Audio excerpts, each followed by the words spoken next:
Bills to regulate Rhode Island firefighters' hours and overtime are one step closer to becoming law. Good evening, I'm Shannon Heggie. And I'm Mike Montecalvo. As we first reported at 5:30 over on WPRI 12, the House overwhelmingly passed a pair of bills that would mandate the average work week for firefighters throughout the state. Tonight we're hearing from those for and against this legislation. Eyewitness News reporter Sheena Loshuto is live at the State House with the latest. Sheena? Well, of course, the bills still need to go through the Senate, but it was very clear tonight people on both sides are very passionate about what this might mean for firefighters or taxpayers. The Rhode Island House of Representatives approved a pair of bills Tuesday that would mandate a 42-hour work week for firefighters. The bills propose that first responders would get overtime pay for working any more than that. I'm happy for the firemen. Happy for the firemen of our state. Now they actually have equity like every other person who works in the state of Rhode Island.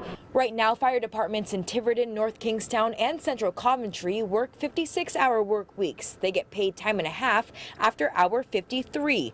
Paul Valletta, the lobbyist for the Rhode Island State Association of Firefighters, says first responders deserve to be paid like everyone else. It's just if they're going to put us in these shifts, they have to pay us for the extra hours worked.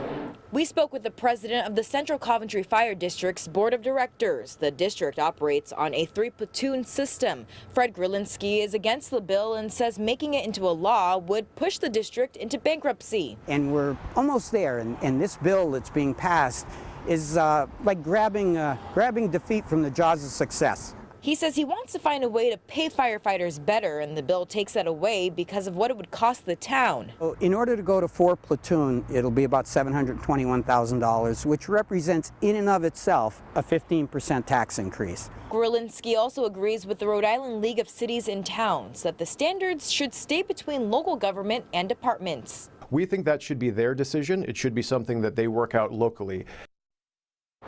Now, of course, the fire labor unions all support this. They say it's all about equality. Now, we did reach out to the governor's office. A spokesperson says if the bill reaches the governor's desk, she will look at it and weigh all of the concerns from all of the impacted parties. Reporting live in Providence tonight, I'm Sheena Loshuto, Eyewitness News.